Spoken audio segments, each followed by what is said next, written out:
செல்வ வளம் பெருகிறதுக்காக 108 எண்ணிக்கை கொண்ட ₹1 நாணயம் அல்லது ₹2 நாணயம் அல்லது ₹5 நாணயம் கொண்ட காசுகளை வந்து ஒரு மஞ்சள் பட்டு துணியில் வந்து சுற்றி இந்த ஆலயத்துக்கு எடுத்து வந்து இந்த தளத்தில் அருள் பாலிக்கக்கூடிய சொர்ணாகர்ஷ்ண பைரவரோட திருவடியில் வைத்து அர்ச்சனை செய்து அந்த காசை எடுத்துகிட்டு போய் நம்ம வீட்டில் இருக்கக்கூடிய பீரோவில் வைத்து தூபம் காட்டும் பொழுது நமக்கு ஏற்படக்கூடிய பணத்தட்டுப்பாடுகள்லாம் நீங்கும்.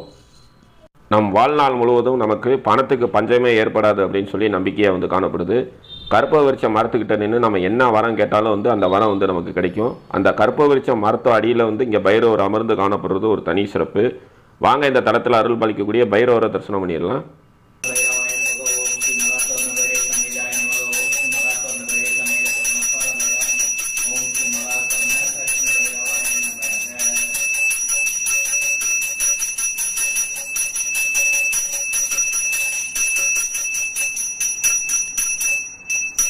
இந்த தளத்தில் அருள் பாலிக்க